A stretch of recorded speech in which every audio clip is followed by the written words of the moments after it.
A reforma tributária. O líder do governo no Congresso, senador Randolfo Rodrigues, da Rede do Amapá, falou à CNN que acredita que a proposta possa ser aprovada em pelo menos uma das casas do Congresso até dezembro desse ano. Vamos ver. Nós pediremos a atenção e a compreensão das duas casas do parlamento para aprovarmos pelo menos o novo marco fiscal, a nova âncora fiscal. Esta é uma das nossas prioridades. De fato, a reforma tributária é um tema mais delicado.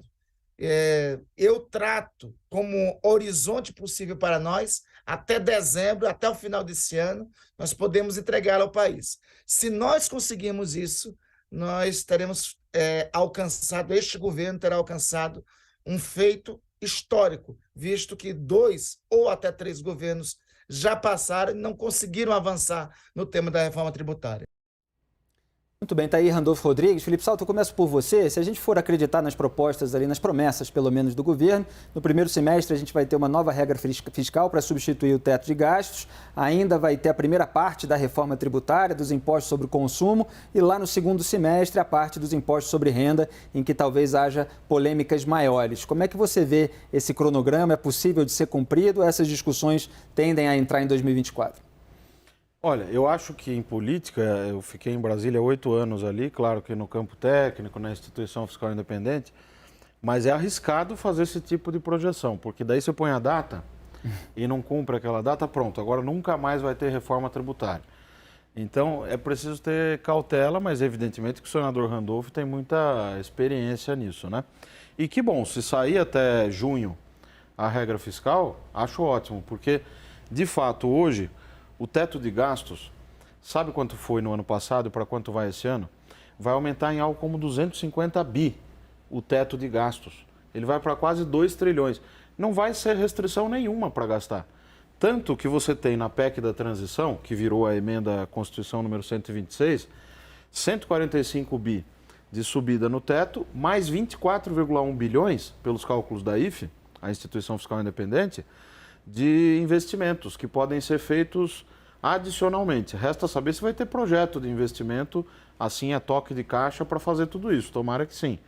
O problema, Felipe, é que sem uma regra muito clara, aquilo que se convencionou chamar de âncora fiscal, o mercado fica à deriva e fica apostando em juros mais altos, porque na incerteza, você precifica essa incerteza como um risco mais alto, e risco mais alto significa, olha, o governo vai ter dificuldades de me pagar, o mercado que tem poupança para financiar o déficit público, empresto para você, compro os seus títulos públicos, mas eu quero um juro elevado. Então, esse prognóstico, essa projeção, esse prazo de até junho, ter um novo arcabouço fiscal, eu acho fundamental. Seria bom que fosse até antes, porque já está muito claro que precisa. Tem que ter uma limitação do gasto, tem que ter um olhar para a trajetória da dívida. Eu elaborei uma proposta no fim do ano passado, e entreguei ao vice-presidente Geraldo Alckmin, que é uma proposta que combina essas duas coisas que eu mencionei, gasto, né, limite para o gasto, trajetória da dívida, um limite tendencial para a dívida, e o resultado primário, que é a receita menos a despesa, tirando o gasto com juro. O gasto com juro não está no controle do Estado, então por isso que ele fica de fora. Ele é consequência do endividamento e do juro que o mercado exige para financiar as despesas todas, né, que não são cobertas pela arrecadação. Então, existe essa proposta, existe a proposta do Armínio Fraga, tem a do Manuel Pires, que foi secretário de Política Econômica, a academia está discutindo isso muito e há muito tempo já também.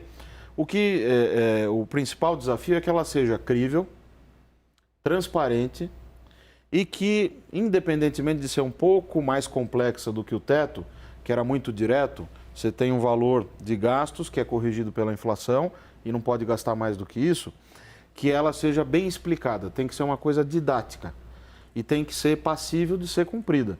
O teto de gastos pecou por isso, ele tem um pecado original, o teto, a emenda 95 lá do presidente Michel Temer.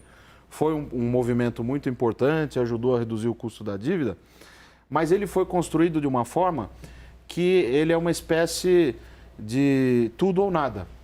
Quando o teto está na iminência de ser rompido, qual é a única saída?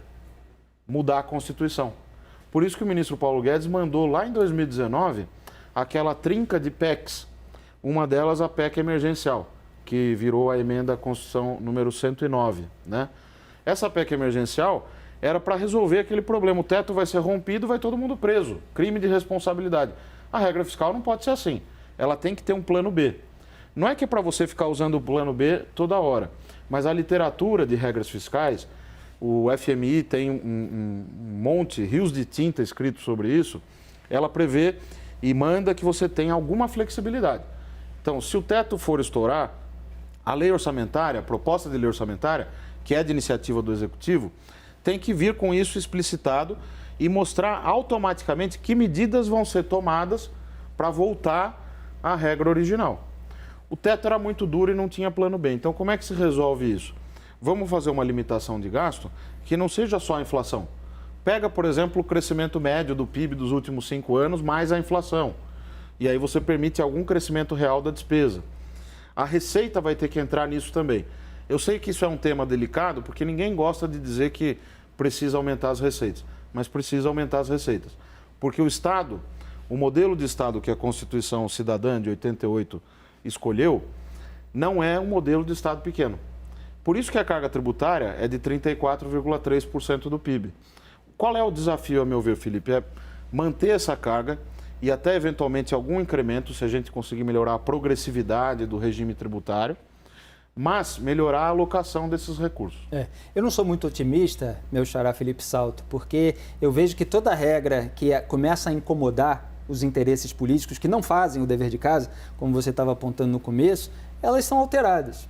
A gente viu isso acontecer com a legislação penal, com a lei de improbidade administrativa, com o teto de gastos, com a lei das estatais. Então, eu fico me perguntando quando é que a nova regra fiscal vai ser alterada também, porque se ela for rigorosa, em algum momento vai acabar incomodando, se for frágil demais, não vai servir, né? Hélio Beltrão, qual é a sua avaliação, tanto dessa expectativa para uma nova regra fiscal, quanto para a reforma tributária? Nisso eu concordo com você, Felipe Moura, porque é isso mesmo, os políticos arrumam uma forma de mudar quando eles não querem fazer o que é necessário. O teto de gastos, o propósito dele era justamente fazer os políticos enfrentarem a realidade de que é preciso reduzir o tamanho do Estado e reduzir o tamanho dos gastos. Se há uma emergência ou se há um motivo específico para ter uma mudança pontual ou uma flexibilização, ok, o custo disso é fazer uma PEC. Mas o que o PT optou por fazer é estourar a regra de teto de gastos e prometer que vai aparecer uma outra. Por que eu vou me preocupar com essa outra se ele já estourou o teto de gastos, né? A intenção do governo, já foi demonstrada, é não querer se limitar a essas regras comezinhas na cabeça dele, lei de responsabilidade fiscal, regra de ouro, como foi a Dilma também, que acabou tendo impeachment por descumprir justamente esse tipo de regras, né? Então, é isso, Felipe. Felipe Salto quer complementar, diga. Rapidamente só, para não ficar monopolizando, mas na verdade o governo Bolsonaro é que fez o estouro do teto. Sim, várias vezes. Inaugurou o estouro do teto. Foram 790,2 bilhões na minha conta de estouro do teto. Ah, mas teve a pandemia. Tudo bem, então tira os 520 bilhões da pandemia. Foram 240,2 bilhões de estouro do teto. Somando precatórios e kamikaze, aspectos? Somando tudo isso. Tudo que a gente excedeu o limite que deveria ter sido observado pela despesa fixada lá em 2016, corrigida pela inflação. Exato. Né? Agora, vale dizer também que já de saída, o governo Temer jogou a despesa para cima para poder ter uns anos iniciais de folga. Só que quando o teto ficou binding, virou uma restrição para valer, a gente não tinha feito a reforma da Previdência ainda, não tinha feito nenhuma mudança que ajudasse nesse cumprimento. Mas mesmo depois que fez, aí o ministro Paulo Guedes conseguiu a aprovação da reforma da Previdência, o teto não era cumprível. Quer dizer, você começou a ter um distanciamento entre a evolução do gasto e o teto de gastos que não tinha como você voltar, colocar a pasta de dente de volta no tubo. E não é por conta desse ímpeto gastador, em que pese ele existir, e o Congresso é marcado por esse ímpeto gastador, é verdade, o Hélio tem razão, mas não é por isso que o teto não deu certo, é porque ele foi mal desenhado. E ele precisa, então, ser redesenhado. Raquel. Felipe, o que me chamou muita atenção na declaração do senador Randolph de uma reforma tributária até dezembro, dezembro, enquanto o ministro Fernando Haddad vinha falando no primeiro semestre, é que o governo parece que está se dando conta da missão dificílima que ele tem, que é aprovar duas pautas tão relevantes e tão pesadas no Congresso Nacional quanto um novo arcabouço fiscal e uma reforma tributária, ao mesmo tempo. Nós temos que apresentar o orçamento agora em abril. Não faz muito sentido a gente aprovar esse orçamento sem uma regra fiscal.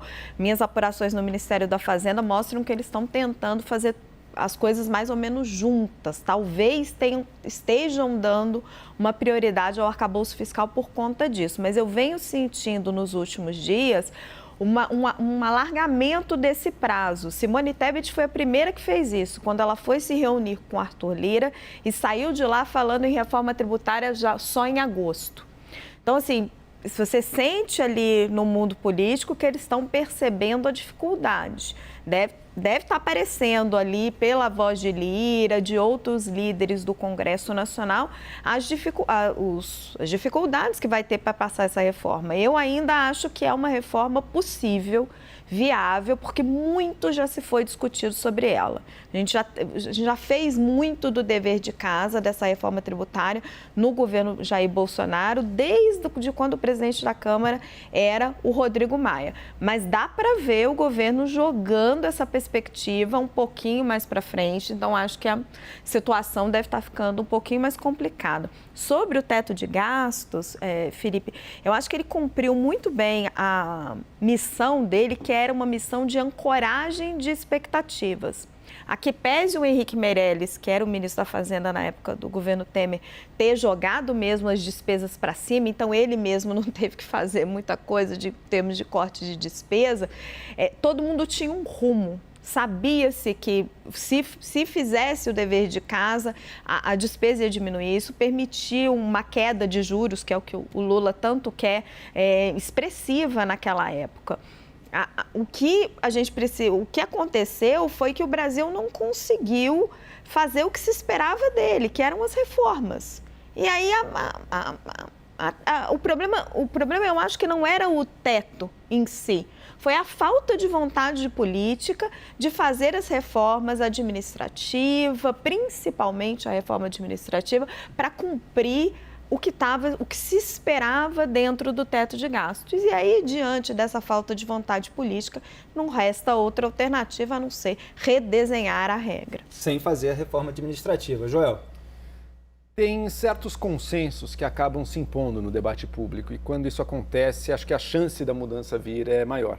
A reforma da Previdência, por exemplo, havia muita gente oposta a ela, mas havia uma percepção clara também de que o Brasil gastava com Previdência, especialmente pensando aqui na Previdência do setor público, estava fora de qualquer perspectiva e que precisava ser controlado. Claro que virão novas reformas da Previdência no futuro, mas aquela marcou um momento em que essa percepção veio com muita clareza e que, no final das contas, o Congresso acabou topando, mesmo com muita gente contra, e fez a reforma da Previdência. Eu acredito que a gente está numa situação similar com relação aos impostos brasileiros, no sentido de que os impostos no Brasil, a gente vive um verdadeiro caos tributário. A complexidade dos nossos impostos é única no mundo e isso impõe custos muito altos a todos os setores econômicos. Custos de contabilidade, custos de advogados, custos de insegurança jurídica, porque muitas vezes a empresa nem sabe direito quanto deveria ter pago e aquilo vai ser judicializado pela Receita Federal com outra interpretação e tudo isso é um peso que toda a economia brasileira carrega. Se a gente resolver isso, toda a economia brasileira sai ganhando. No total, o ganho é um saldo muito positivo e se o governo conseguir fazer, vai ser um ganho enorme para o nosso país. Agora, dentro dessa mudança, existem lados que vão ganhar mais e lados que vão ganhar menos. Há lados que vão ser, pelo menos num primeiro momento, vão sair perdedores, digamos assim, dessa reforma. A gente sabe que hoje em dia no Brasil os impostos, eles punem a indústria. Então a indústria, numa reforma tributária, sairia beneficiada. Já os serviços, pelo menos muitas empresas, sairiam provavelmente pagando a mais do que pagam hoje. Mas mesmo com esse jogo de interesses em que uns ganham e outros perdem, o importante é deixar claro para a população, o saldo final para a economia brasileira é amplamente positiva.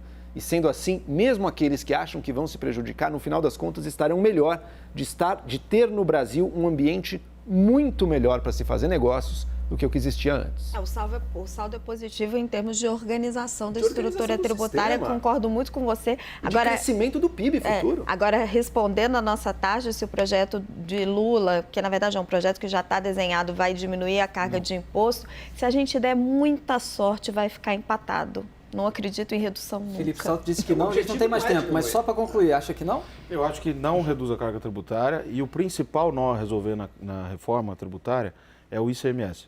Eu senti isso na pele como secretário da Fazenda de São Paulo. 90% do tempo recebendo pessoas para discutir incentivo fiscal, benefício tributário. Por quê? Nós estamos no meio de uma guerra fiscal. Cada estado tem a sua estratégia específica e não tem ninguém pensando tudo.